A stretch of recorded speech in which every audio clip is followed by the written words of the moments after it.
Welcome to Sparks of Love. My name is Jerri Lynn Sparks, and today we have our producer, Evan King, and studio owner, Scott Fitzgerald, and a very special guest, my former professor, Dr. Byron Burkhalter. Welcome, Byron. Hello, Jerri. How are you? I'm good. Thank you for joining us for the second episode. I am so grateful. On our last episode, we were talking about what is love and the course that you did on love and to have people bring it into the classroom. And at the very end, we ended up on the economics of love and how that has impacted the way men and women have struggled to find love. So I thought we would jump off from there as a starting point. And I know that you had a course with students on marriage. So can you speak a little bit about that to get us started? That blows my mind that there's marriage courses. That's genius. It's simply genius. So it is genius, I grant you, but it's so much less helpful than you might imagine. Really? Yeah. So what? There's an entire part of sociology. Different academic disciplines take over different parts of studying people, different territories. Mm-hmm. Marriage and the family is a part of sociology. Psychology has its own version as well. It's like there was a time when you wanted to know what your sexual life should be, you would go to the church. And then they lost that territory. And now if you want to know what your sexual life should be, you go to a psychologist. It may seem weird to go to the church for sexuality. Knowledge on. Don't go to the Catholic Church. But I don't know. I mean, the psychologists I met don't seem like they'd be that much more interesting to find out from. But I am a psychology major. Okay, the old rivalry. Oh, that explains so much, Jerry. But, So UCLA psychology and UCLA sociology, there was these constant duplicate classes listed, and there was always this the sociologists thinking the psychologists don't know what they're talking about. And I remember one time going to a party and someone said this joke, you never go to a party and if someone's having a heart attack, no one ever goes, hey, is there a sociologist in the room? Do you ever hear that joke? Why the hell would you go to a sociologist? The guy's dying. Emergencies, that sort of thing. Existential emergencies. It's just a little bit different. It's where you're putting your lens. Yeah. So for me, by making love an individual thing where individuals can find each other, you've extracted what love could be. You've got this idea that you could love an individual without loving the land that you're on and the spaces around you and the community that you're in. You see it as two solitary individuals hopefully finding each other and then holding on to each other for dear life. And there's so many other ways to think about love. So in any case, I'm teaching this class on marriage and the family, and the students are enrolling because they want advice about their relationships. And some, I think, to find, ways of thinking about what marriage would be for them. But it's a very sort of practical for them sort of focus. Whereas the field is really more concerned with the way that marriage has changed over the years. Marriage was really something that you used to bring family resources together in a lot of places. Love didn't lead to marriage. Marriage led to love. So you would get married and build love over time. There was no idea that you would just sort of be struck by love. And if you didn't love the person you were married to, that didn't really matter because that's not what it was all about. It wasn't about your finding, your fulfillment. It was about you acting in a role for your family and bringing these families together. And, so the notions of these things change, which means that when you're a sociologist, you see normal as this point in our history, in this place, in this time. But there have been so many other normals. And I'm not really here to judge the normals. I'm just here to recognize them. But what can happen then is I can talk to people, hear what limits they're putting on love in their own lives, and start to suggest other things that they might think about. Because I know sort of other things that have been thought about in other times and places, and I think it can be really helpful in that way. But when you want, when you want to say, well, my boyfriend is doing this, is that a good thing? It's flip a coin, ask a magic 8 ball. Well, you bring up Whatever. something. Lots of different things work and lots of different things fail. So you and I both knew Professor Mel Polner at UCLA. He's Yes. a renowned sociologist. Every time I saw him on campus, just to give everyone a picture of Dr. Polner, happy. If I had to choose one word to describe a person, Mel's word would be happy. That bastard. He was always like someone had just told him a great joke. He was walking through campus just the happiest guy I'd ever seen on campus. The only other person on UCLA campus I ever saw walking like that was Dukakis. Michael Dukakis walked on campus like he had won the lottery, just so happy. But Professor Polner, every time I saw him, he was always happy to see me, which is a thing I've talked about before. For me, one element of love is when the person's happy to see you instead of like, oh, there you are, Wait. He was always happy. And I'm one of, 30,000 students on that campus, and yet he was always happy to see me. But his, and I believe you told me he was your advisor on your dissertation, correct? He was, yes. Yeah, fascinating. He was a great influence on my life. And, I laughed in Mel's office more than any place on the planet that I've ever laughed. A fantastic writer. The two profs I knew that were the happiest, they both had the same thing. They had offices that had two doors. Mel's back door was the one that he usually went through, and that one led to the little yogurt place on UCLA. Yeah. And so, you're right. And then the other one was a guy named Dan Nimmo at the University of Oklahoma. He had a double office. And the door that had his name tag on it was for the office he was never in. And there was a little sign window that said, no one gets to see the wizard. No one, no how. And you had to know to knock on the door that didn't have his name on it if you wanted to talk to him. Otherwise, he would just never see any students at all. Now, that dude was happy. No, he wasn't in Kinsey Hall. I worked in Kinsey Hall in the communication study, so it was the building. Haynes Hall, Haynes, yeah, I think it was Haynes. Haynes Hall. Yeah. So one of the ideas that Mel comes up with is this notion of worlding. Yeah, worlding. Yeah. And it's a little bit complicated, but let me give it a shot, and then you guys tell me if it makes sense. Okay. All of the things we talk about as social structure, as social institutions, as culture, as norms, all of these things have to be produced by people. There's nothing else to produce it.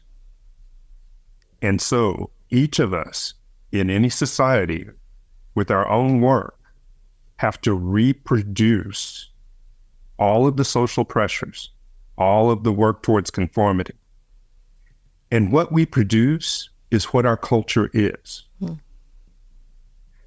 But we talk about it as though our culture and our society was telling us what to do. That's why I hear what Jerri said earlier about Hallmark feeds us. All of these things feed us and tell us what to do. But you notice, you put your hand on the remote, turn on the TV, go through all of the channels to get to the Hallmark channel. Isn't that so funny about how people say it's out of their hands? It's like you're buying the thing, you're turning it on, turn it off. I blame Land's End. It's those darn flannel shirts. Now, love is one of the quintessential worlding objects. I would call it like a God term. Okay. Even though all of our work is to manifest it in particular ways, we still say, well, love overwhelms us. Love takes us over. It's in control. So there's this guy named Jack Katz at UCLA a long time ago. He's talking about the sociology of emotions. And he says, we conjure the spirits that then take us over. So, for example, I smoked cigarettes for a little while until my wife beat that out of me. No, literally. But I wanted to smoke because I wanted to date this girl who was kind of out of my league, but she smoked. And so I had my friend, Clarence, teach me. So I conjure the spirit of cigarettes. And then 15 years later, I'm in LA, it's 92 degrees. I have no air conditioning. I have my windows down and I've got a cigarette in my mouth because I'm a nicotine addict. I conjured the spirit that then took me over. Love is the same way. We do all of this work to create it in our lives, and then claimed that we had nothing to do with it, and that love came to us. I fell in love. So you tricked yourself. So that can work in a lot of different ways. So when you meet someone and that feeling of instant attraction, some people I think confuse with love. And I've said it before, I think that's the phase called limerence. Maybe I'm using that wrong, but I think it's limerence, right? No, that's right. It is. Yes. And so that obsession, and you literally feel like chemical changes in your body. Like your palms might get sweaty, your heart might race, your eyes dilate. Dr. Neil Malamuth, UCLA professor that I worked with for many years, he actually studied hostile masculinity, and they found different structures in the brain that would respond to certain types of desire, and then another structure when you didn't get that. Like he looked at, things that would lead people to blaming on love for their bad behavior. And I think my ex-husband probably, was one of those adherents. But Professor Polner also was known for that. I think he did things with shared reality, like mundane reality, and he thinks, and you know him, I didn't know him as well as you did, but didn't he say that there was this concept that culture thinks that there's an objective shared reality, but then he would go to traffic court. He would study LA traffic court and look at the different stories that he would hear and realize there's not an objective shared reality. There's whatever perspective we're bringing to it. And that, I think, would just really align nicely with love. But he also aligned it with the mental illness, schizophrenics, and how they perceive the world. It's like, speak a little bit about that, because I'm fascinated by that. So what Mel was dealing with was what he called reality disjunctures. It's places where we're there looking at what is objectively the same thing and seeing it completely differently. Anybody that's gone through couples therapy or family therapy knows exactly what this is. Yes. We were both there. We were in the same argument. You made this point, and then no, that's not what happened. And there's no agreement. So then somebody's lying or somebody's wrong or something like this, right? Where the idea is maybe even somebody's not being honest. Mm-hmm. There was a work a while back by somebody named Deborah Tannen. I think the book was called Divorce Talk. And I remember one of the chapters, this couple's divorcing after 25 years, which is more common than you would think. Gray divorce, they call it. She's interviewing the husband, and he says, I never really knew her. And so part of the reality disjuncture that you can have is in your own understanding of history. He believed he loved her. He believed he knew her. But then, as she is divorcing him, he has to go and recast all of that history as him not really knowing who she is, as him being wrong. Right? And so now, even the way that he had thought 5 years ago, the relationship he thought he was in, he doesn't only find out that he's not in it now, he finds out he was never in it. Oh, wow. We can feel like we're in love for 5, 10, 15, 20 years, and then come to the conclusion that we were never in love. These are the sort of things that can be held within one mind. It can be held across a relationship and across time. Look, we're living in a country, but maybe we're living in two countries. Because the way it's being seen is so radically different that we can't even talk to each other. But let me ask this. The example you gave was really interesting. So he thought he was in love all that time. During that time when he thought that, wasn't that real love? Does the outcome have to determine the truth? Like, does the outcome, the fact that, he feels like in the end he didn't know her, does that mean it wasn't love? Couldn't it have been love during that time and it just evolved into something over time? Like, I'm doing that in my own relationship analysis. Like, I was married technically 22 years, but we were together 20 married. And there were moments of love. And I think I knew going in that I wasn't in love. And I have a lot of shame about that. I feel like I shouldn't have, gotten married, first of all, so young. I was 23. But I shouldn't have gotten married if I wasn't like overwhelmingly in love. But I'm trying to learn and grow and give myself some slack because I did love him. And there were moments in our marriage, we were together a long time. There was a lot of love. There was a lot of fun. We had 4 kids together. I'm trying not to let what happened towards the end destroy the truth of what happened to get there. That road that we got there, I think of it as building a house. I started off with a decent foundation. There was, let's say we have bricks there.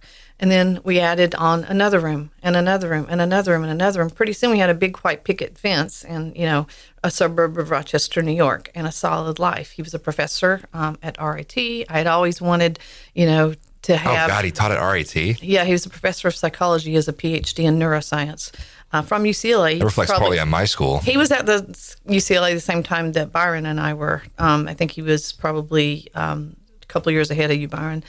Brilliant man, but there was a lot of love, and he was my best friend, and I almost to this day still choke up when I say that one sentence, he was my best friend, because I'm going to do it right now. He was.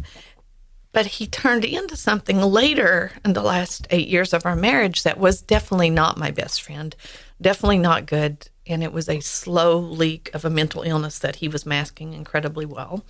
But I'm trying not to let it erase the love that existed before he got sick. And so when you say, that people think that they were in love, that example that you used, Byron, it doesn't mean that he didn't know her at that time. It doesn't mean that he didn't love her at that time, right? I mean, love can exist in spaces even though the outcome is horrible, as it was in my case, right? The thing is that the focus on whether it is real always takes us away from the focus on how we are making it. And what I want to say about what you're talking about is that, gosh, Jerri, I don't care if it's real. What I care about is how you need to see it to move on. So there was a study of people that were going into a marriage beyond their third marriage. So when you're on your fourth marriage and you invite people to the wedding, they're tired of coming to your wedding. They don't want to give you gifts anymore. It's like, hey, I don't think you're very good at this. Like, I'm not believing it. You say this. You're costing me money, bro. Like, I have heard you say that before. I hope J-Lo doesn't listen to this podcast because she's going to feel like shaded. It was just. Why is she with Ben Affleck? Can we talk about that? What you then do is, and this is the work of worlding.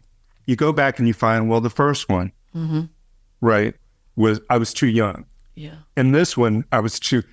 And you come up with the reasons why. In each case, you were a reasonable person that can now go on and try to make a decision again that you're in love.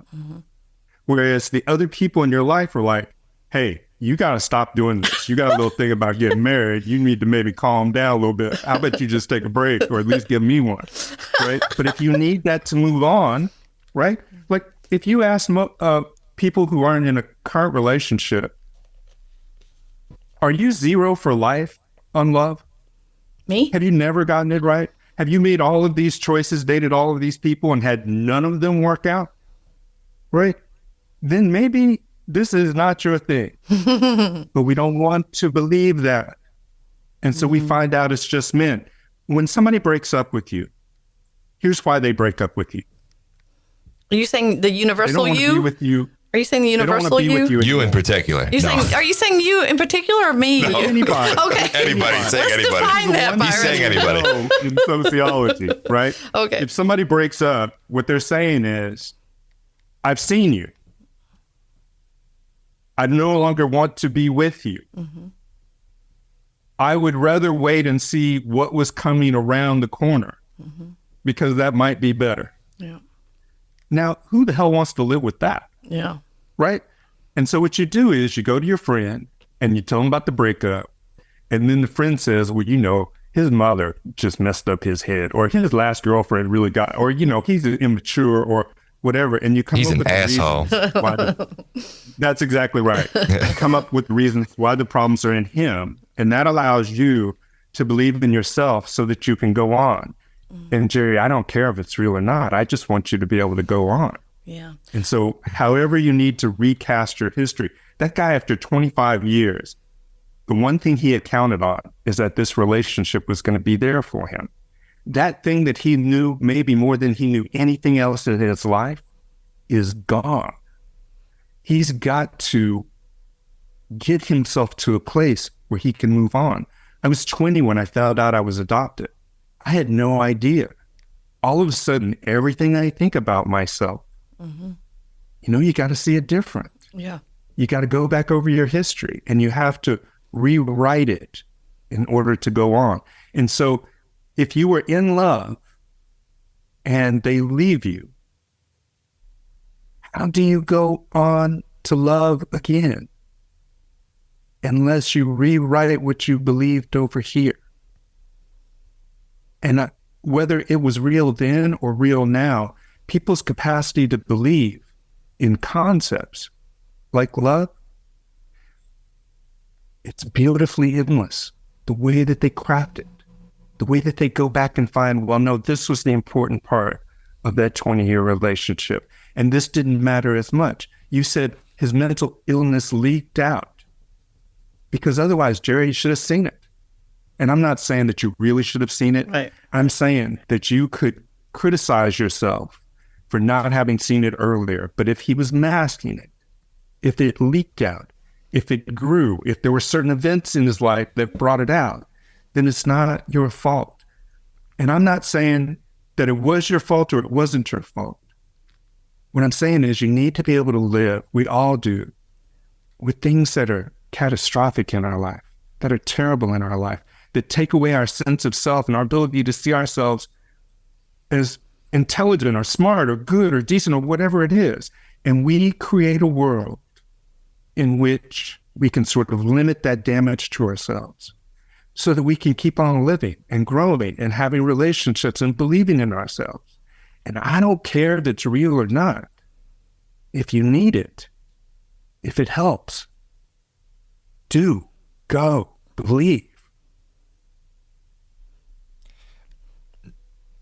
There's a lot to unpack there, but I mean, you said something though in particular that kind of struck out to me, which was rewriting. Now, does rewriting? Because the question that I have is, does rewriting necessarily help? Because maybe for a short period of time, you could maybe rewrite your past and it could sort of help your self-esteem, but like, doesn't it also negate like some aspects to what brought you to now? Isn't that kind of like a little, is it, because it does kind of feel like a double-edged sword in a way. Would you agree with that? I think some people rewrite. I think some people don't see all the love in their life. They don't, you and I were talking about this before. I don't think they see where they're lucky. They don't see where things work out. And so they rewrite themselves into this thing where I have to plan it. I have to control it. I have to go step by step because otherwise it will be a disaster. And if you go and you talk to them, you'll find places in their lives where they stumbled into beauty, where things did work out. And oftentimes things are working out, right? But they don't want it to be like that. They want to hear that you have to control it in order for it to be okay. And that includes love in their life. And so we can rewrite it in ways that maybe aren't so good, ways that aren't helpful, and ways that are. And I think that's where talking to somebody can really help you. Stumbled into beauty. I think that could be a title of your book. It's a beautiful phrase. I used to say this about my religious beliefs. It's not that I have a God. It's that I come across gods here and there all the time, and they come and go. One of the things I think that you said to me recently, you said, we were talking one night, and you said, you're such a storyteller. I don't take that as an insult, by the way. I am a storyteller. I have always been a storyteller. I love the story of Scheherazade.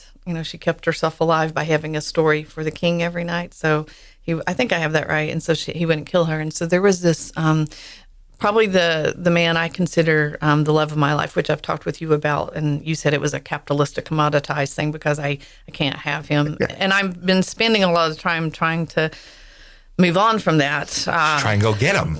Well,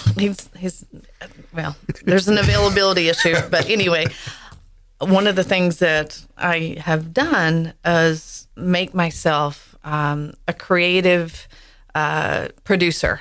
And it's for me, I enjoy writing stories. When the kids were little, we got tired of reading the same bedtime story every night. They had a huge storybook, and we finished it. And one night I was just so tired. You know, when your kids are little, Byron, and bath time's done, you're like, oh my God, I cannot go across the room and get that book. So I'm like, what if I make up a story, kids? And I had little 4 kids in their little matching pajamas, and their hair's all damp with Johnson's lavender vanilla bedtime, soap. They smelled wonderful. I still remember this. And we'd all cuddle under the covers, and we had like one of those little glow-in-the-dark ceiling light things. And I started making up stories. And they loved it more than the stories that you could buy in the store. They loved that I was doing it. And then eventually, over time, they started adding to it themselves. They would say, oh, the character did this. And then one night, I was too tired. I'm like, why don't one of you take turns and tell a story? And that became our thing that we did. We all as a family started telling each other bedtime stories and making them up. And my son, Jared, who has autism and he's 26, still loves it. To this day, I'm never going to not have that with Jared. Jared keeps me in the realm of magical forever. And in fact, next Sunday, we're going to Disney on Ice, and it's all about magic. But Jared keeps me there. And so I am an inherent storyteller. But I think what you were getting on is the stories that I tell myself in order to be able to make it make sense. And all of life is trying to make it make sense, right? Well, that's a great point that you just brought up. Make it make sense. Because I think there's something that both of you haven't brought up, and which I think is a very important point, is that you cannot rationalize the unrational. Right. Okay. And that's right. And that's what I'm saying. With your relationship in particular with your ex, you cannot reason with the unreasonable.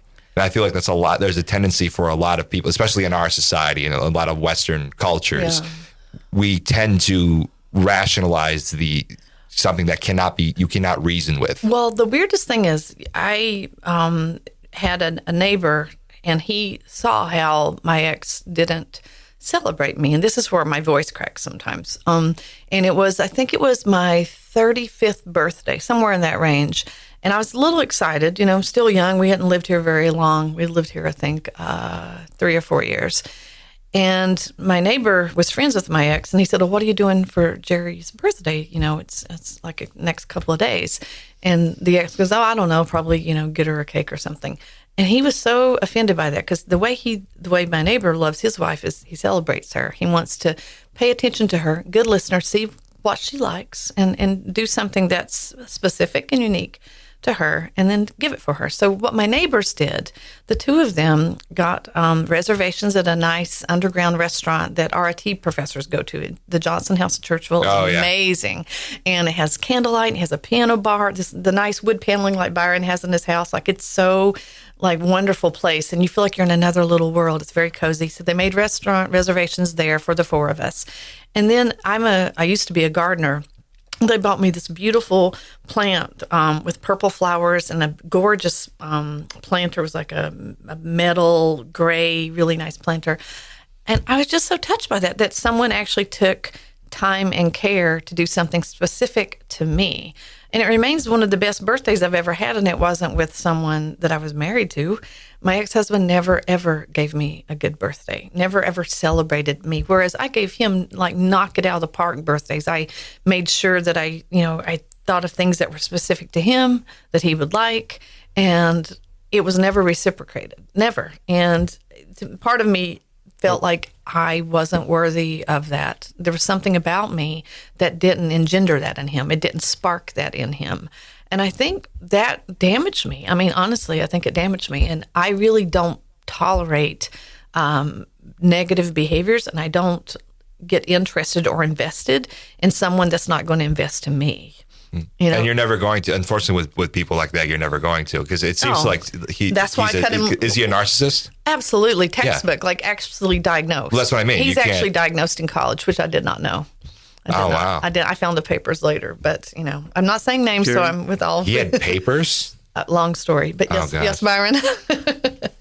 So one, I can't tell you how many times I'm talking to people about love, and the word invest comes in.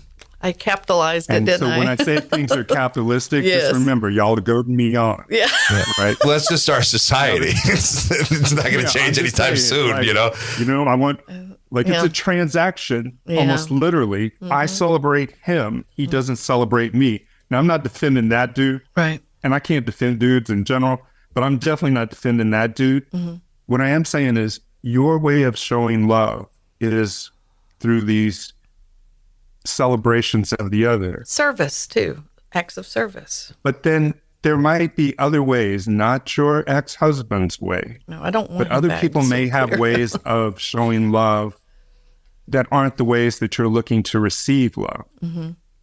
Is that transactional though? Is that transactional though? Because with a lot of, well, because like when you look at a lot of like sort of like evolutionary hierarchies, there are sort of those sort of, I don't want to say set standards, but like you see, like especially within prides and lion prides, they will sort of exchange sort of bits of meat and food with each of the, like the lioness will go hunt for the dominant male of the pride, and they'll gift them their labor or whatever. That's survival though. That's not love, is it? I don't know. Well, that's another question I wanted to ask too, because like, whatever our origins are, if we were, evolved from 200,000 years ago, if we were, came from a speck, from a spaghetti thing or whatever, did we have a concept of love, or was it just survival? You know what I mean? Like maybe it still is though. I mean, is it still survival today? Well, is it just because we are still primates? We're still animals. Remember Harry Harlow, Byron? I mean, we talked about it in our last episode or 2 episodes ago. Like the monkeys that didn't have love did not thrive. Like love and survival cannot be taken apart, can they? Okay, so the thing about it is that with those monkeys, we can call it love. I'll remind you that I've seen sociologists measure love on a Likert scale such that you could score 3.7. Right? And so what those baby primates were feeling, that researcher characterized as love. But that doesn't mean that that's what it was for those primates. Conceptually speaking, we really start getting romantic love in the way we've been talking about it somewhere around the 13th century. Okay. It is not part of our biology. Is that really where it started? The 13th century? I mean, when you start getting this notion of romantic love that you can find in sort of popular form, yeah, you have to understand, man. I mean, marriage was not about...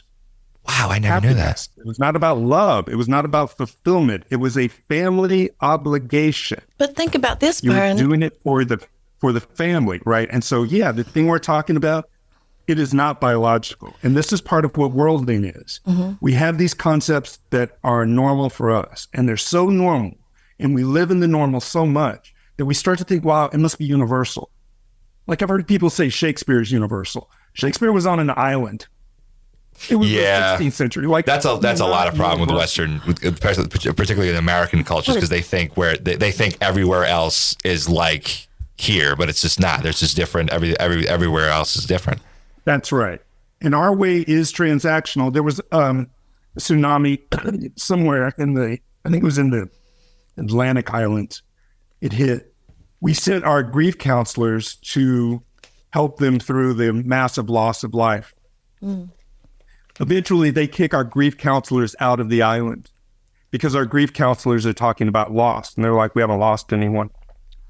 All of these people are still here with us. Oh, wow. For us, the body is gone and we have a loss. But not everybody feels that. Oh, wow. Biology is about adaptation. There's a lot of different ways to do this. It's like that and famous the thing poem. that we experience is cultural, specific to this time and place.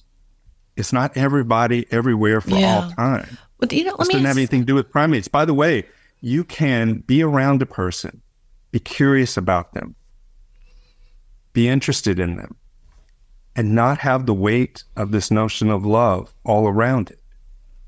How many relationships are crushed by this notion of love that we impose between people? And expectation. It could be this is the barrier. But one of the things you've brought up a couple of things. 13th century is when you said the concept of romantic love kicked in. But I thought of 2 things, and this is where I used to debate with Byron in class, and you're going to love this, I think. Some of that is opportunistic, because what also happened in the 13th century, maybe the economic luxury was there. In the past, marriage was arranged marriage out of it was transactional. It was absolutely like, he's a good family, he's going to be a good provider, she's got a big dowry, it's going to be a financial thing.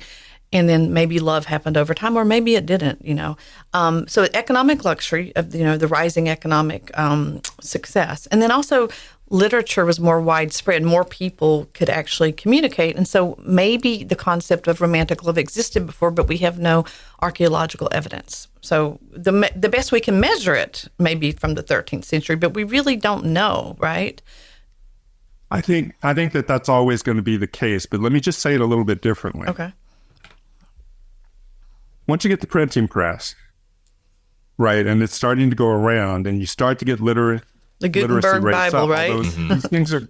These things, we're still talking about plays and other things that aren't necessarily like literature. You make what sells, right? Yeah. And so, the Bible is very popular because it took a mundane, somewhat brutal existence on this planet and sold you that there was a place that you could go to afterwards where all of your burdens will be lifted.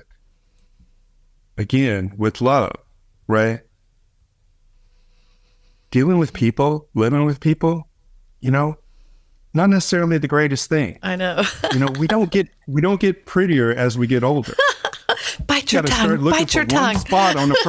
One spot on a person you can look at and hope that stays kind of cute so you can disattend everything else that's going on. You're not painting a very hopeful future. What you get future. is this notion of love. It's real, though. This romantic love that makes this all worthwhile, in part because you've got to convince people to go into, and now let me be a little bit more cynical, this insanity of living with one single person for their whole lives. And my God, raising children. Yeah. You want to talk about something that will age you, take it out of you?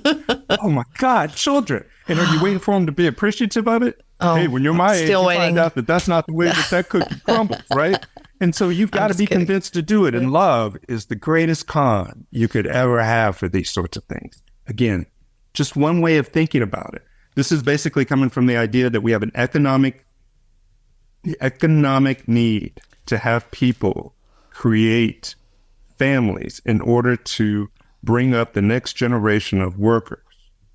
And so we give you all of this stuff about love and relationships, particularly from puberty to 25, to convince you that this is the way to happiness. But I am not 25. I'm a little older than that now. And I see the con, but at the same time, I want my kids to find love. I want them to go through it too. It's like school, high school in particular. Nobody likes it, but you still want your kids to go through it. Instead of saying, wow, it was a waste of time for me, maybe it'll be a waste of time for them. It's what we do with love that is the issue. But isn't love just a chemical reaction that compels animals to breed, though? Isn't that the whole idea of it? Or what it is? Look, I tried to convince a few dates that was love too. Like we've all been there, baby. And if that works for you, I'm all for it. That's how Tinder dates work. It's like, listen, you gotta separate. Let's cut the bullshit. We know why we're here. Your body.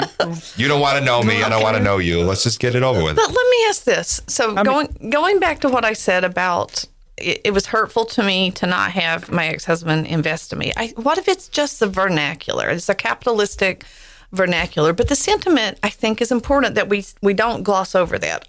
Don't you want someone who, I'm going to remove the word invest. I'm just going through my mind to find a synonym. Care enough to listen to me and to see, I think Jerri would like, a pot of violets for her birthday.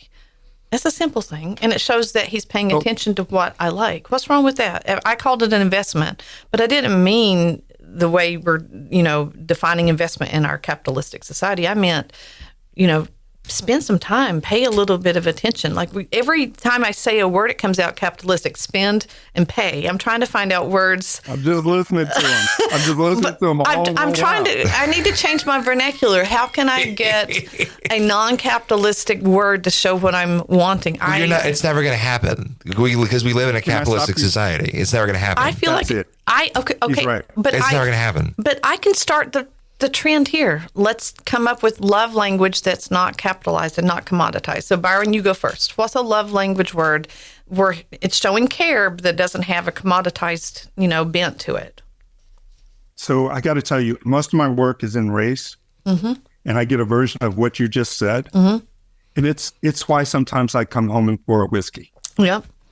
Right? Because the person is basically saying, I want you to help me think about race in a more diverse, belonging, equitable way, but still keep it in a place where I am completely centered in my own comfort. The thing is that you want the love you want.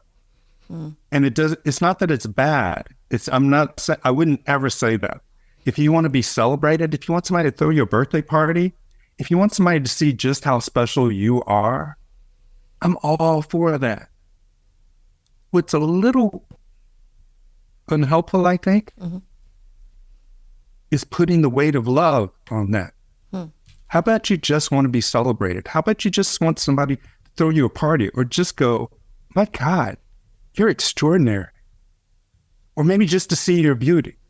Like, whether that is really love or not, let me just tell you, stop asking academics. I've seen their love lives. Right? You can just say, this is what I want. Now, in this society, we don't have a notion of enough, and we don't have a notion of in common or shared. And so it's always going to be seen as a product, and we're always going to put a fetish with it. Because the thing about it is, Jerri, we don't believe we're lovable unless people love us. Right? This is me when I got my first suit from Nordstrom's.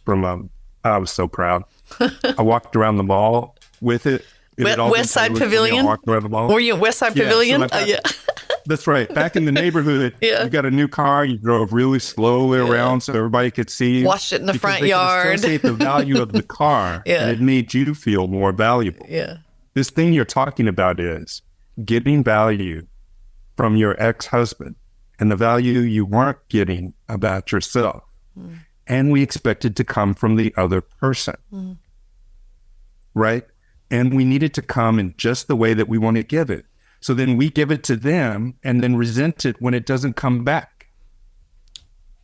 Did he have a way of showing love? Now, if he's a narcissist, I think we may have jumped the shark a little bit at that point. He would go to parties. Different ways of showing love. Well, so I would say that to him. Like, I was very good, at telling him when I wasn't happy, and he would always say to me, Fiddler on the Roof. And at that point, I had not seen that movie. I didn't know that he was saying, it's the things I do, not what I say.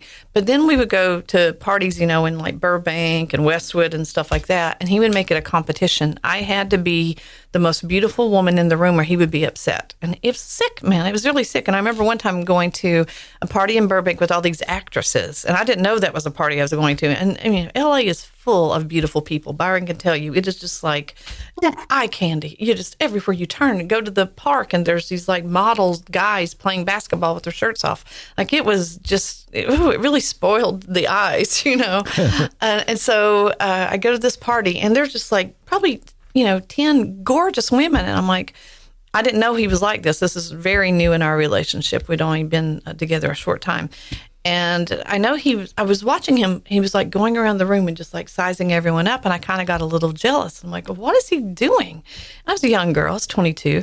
And after the party, he goes, I'm really happy because you were the prettiest one there. I'm like, well, what if I hadn't been? And it was a weird pressure to put on me. He didn't, know how to show, like, I think, mature love. He would take credit for any type of achievement that I had.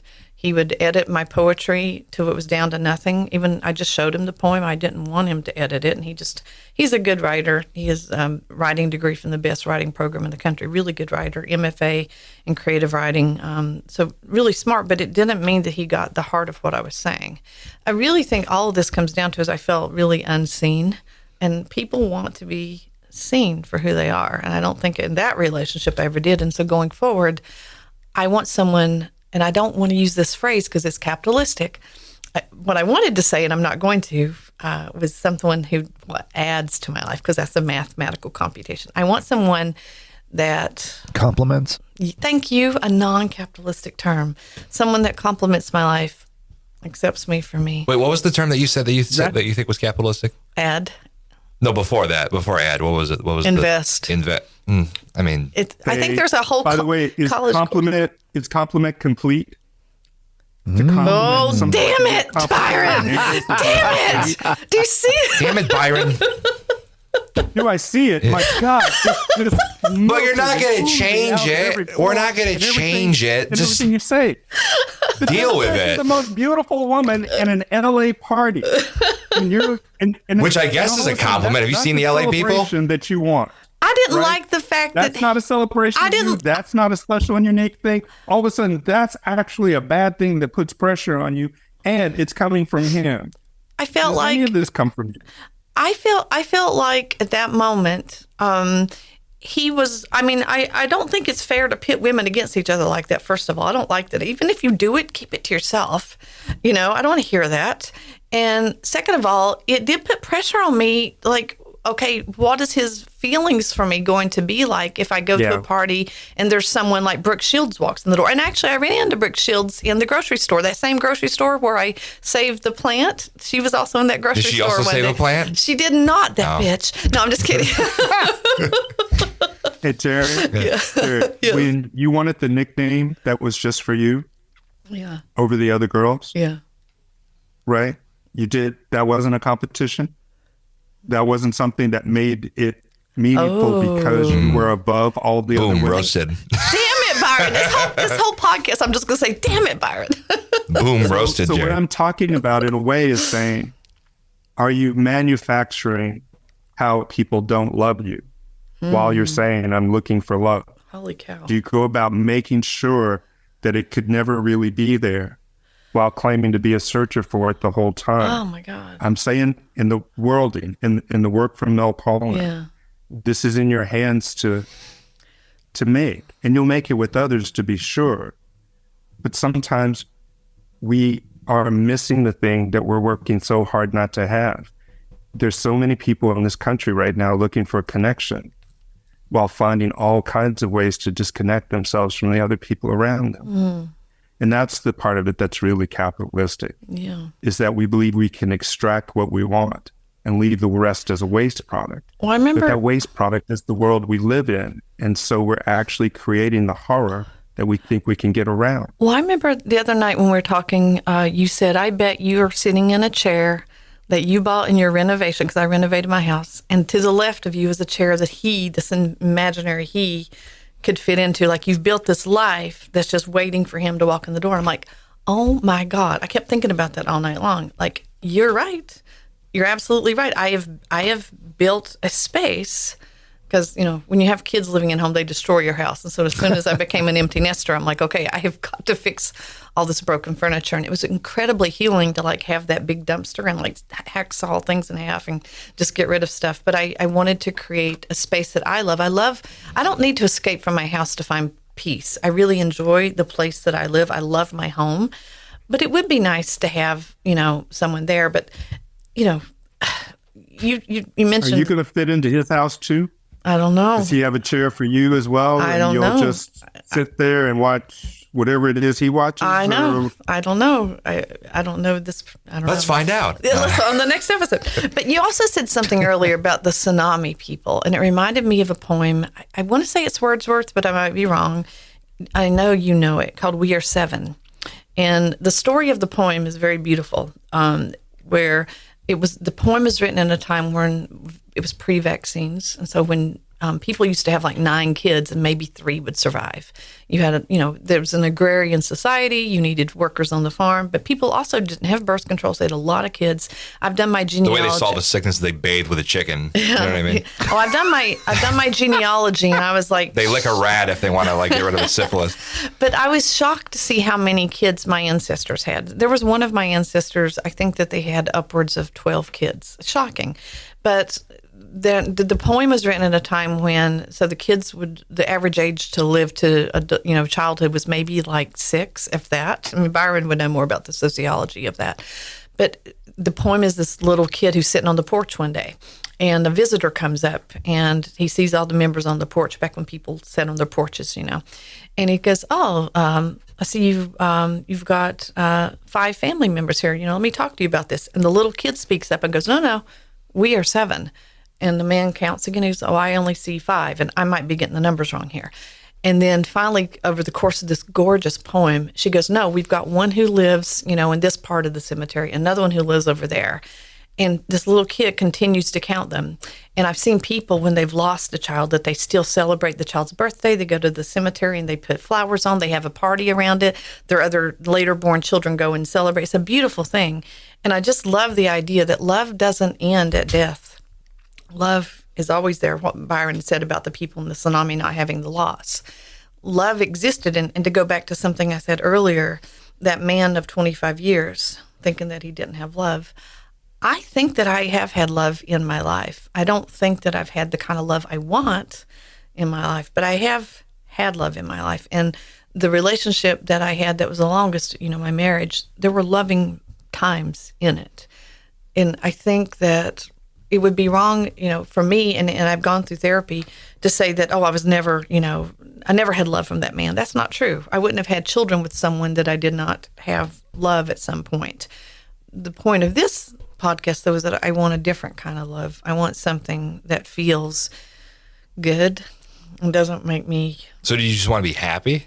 I am happy already. I'm already happy. I don't think that I have a solid enough concept of love, and that's kind of where this exercise with Byron has helped me a whole lot today. So I've been taking notes. So are you talking about self-love? I'm thinking of love in every single way. I know how to do self-care. Like, I am very good, like I said earlier, having my day of nothing where I just need to recharge. Or if I want to go to see John Mayer in concert, I did it. No one wanted to go with me. I went by myself. And then I took my son, to all the things he wanted to do. That is a lot of love for me, just to see him happy.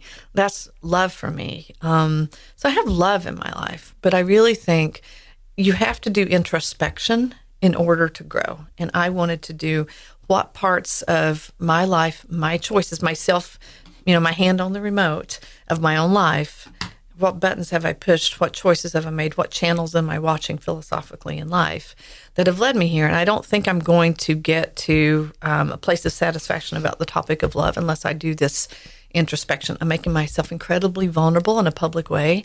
My friend Alex, who was on the last episode, said he's like really amazed that I'm able to do that.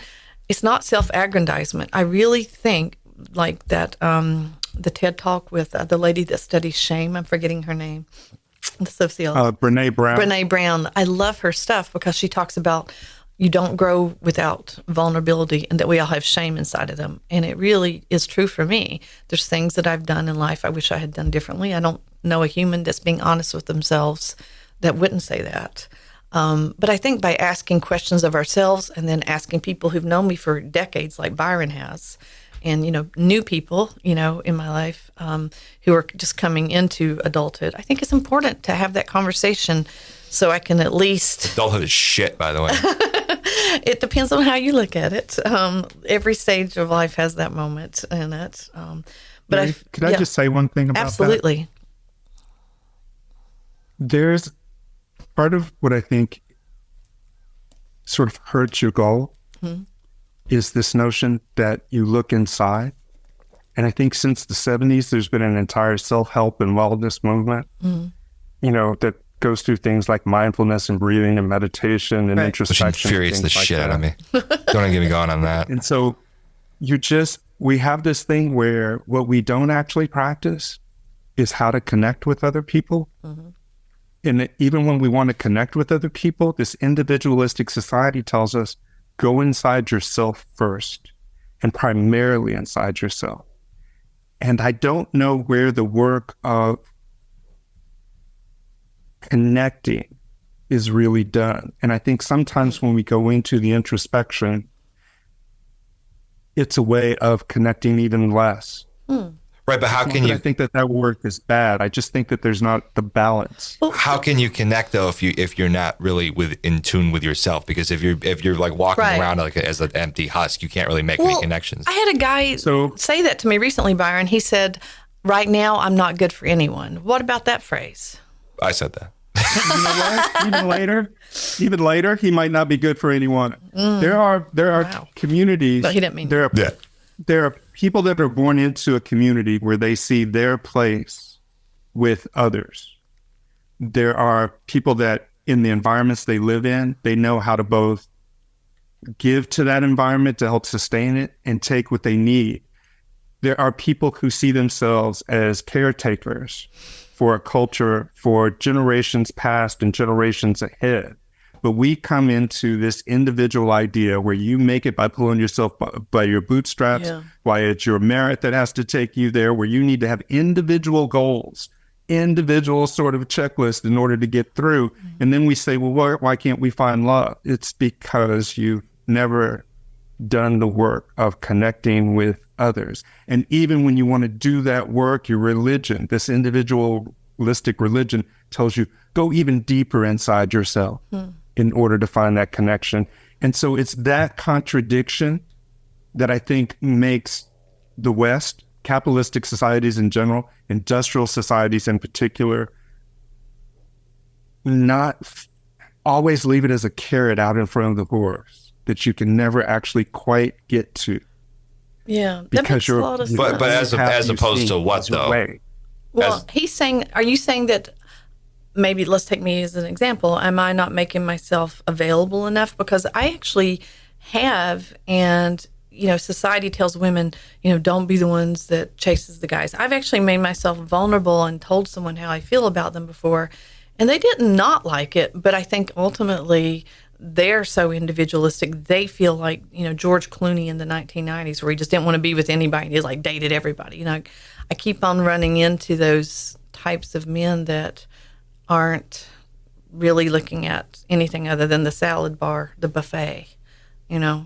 And it's just frustrating because there's a buffet out there, and social media has made it really easy to say, swipe, whoop, next. You know, it's really, it's a real challenge for women who want equality. But isn't that really like a collective problem too, with just this sort of, we have this sort of thing that we use and we're sort of swiping, and it's not really unique though. When you want to strive to be unique and an individual, to kind of sort of be amongst unique people, and that's sort of how you make those connections, meet another unique person. Well, I'm not on social media anymore. I mean, like for dating sites, Right. Definitely not doing that. But I mean, either. But I think that, you know, what Byron had said to me earlier, and I don't know if it was on this call or a conversation you and I had privately, was that I don't personally set up my life for connection. I think that's basically what you were saying. Yeah, I don't think that we're really taught how to do that. It almost seems impossible. Like, how could you even do such a thing? But think about how this works. Like in our work life, we're reviewed as individuals. Promotions, the variance, all of it, everything happens individually. We get our kids. The corporations don't view me as an individual. The corporation I work at. Right. And so, like, our kids, we want them to do well individually because they'll fail individually. Yeah. There's a great deal of fear amongst people of a certain age in this country that they don't have enough for retirement. Yeah. And the society will just let them die. I grew up in the black side of Oklahoma City in the 70s. And let me tell you something. You couldn't get out. It was segregated. It was at one time the most segregated city in the South. If somebody went to jail, they were coming back to the neighborhood because there wasn't anywhere else to go. I If you didn't know like that. anybody, it didn't matter. They were still going to be at the Juneteenth thing. Wow. Nobody got thrown away. Everybody was a part of the community. But we live in the fear of this individualistic world where you could be alone as you grow older. Yeah. And that is scary. And it's out of that fear and that dread that sometimes those things invade this notion of romantic love. And instead of being in communities where we already feel a part of our world, instead of raising our kids to understand collective success with each other, right? Instead, we have these individualistic notions, and then we say, oh, but what I really want is to connect deeply and truly with somebody else, having had our entire lives the other direction. Yeah. But is there really collective success though? Because you do have a lot of Teams, areas. NFL teams, Kansas City Chiefs, Super Bowl But champs. that's not really right a collective though. Those are different teams competing against each other, and they're all led by and each of the players have their own specific. But he just described his society that he had growing up, where they are seven. They're always going to be seven, right? There's not a loss. Like they're going to stay together. But that's within certain, like he had, that's within certain sects within the country. But unfortunately, there are a majority of those communities, those collective communities within predominantly in like a majority white communities don't really have that, and they don't really support their fellow man or fellow neighbor. Well, where Byron and I went to college, like, I don't know about you, Byron, but when I left UCLA, it was like that scene in Jerry Maguire where he's like, who's coming with me? He's got the fish, and Renee Zellweger comes with him.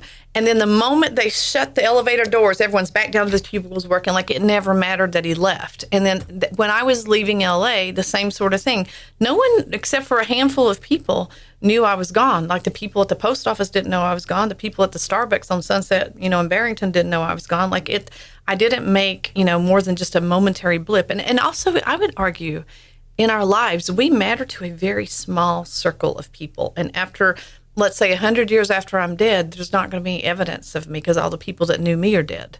Like that, we matter to a small group of people in a very, very small moment of time. For a moment in time, though. Yes. For a small moment, it'll matter. But then maybe some certain circumstance will happen to where maybe you won't matter anymore. But I don't live to matter beyond the people that knew me personally. I don't need to have my name on a building or a mountain, named after me. I don't need to be the first woman on Mount Rushmore, which I've seen in person, by the way. I've seen Mount Rushmore. By the way, but there's something different, right? You see people go to Utah and study genealogy before we I've done it. I did it. Did it online. Yeah. So my adopted mom, her mom was pregnant 21 times, had 16 kids, 12 lived to the age of 12. Wow. And the thing about it is they told the stories of their lives and their parents' lives all the time when they were together. And so their kids know all of those stories. It's like the Native American tradition. Those stories keep going down. It's not that your name is on a mountain. Right. It's that your family sort of the culture of carries you with them the entire time.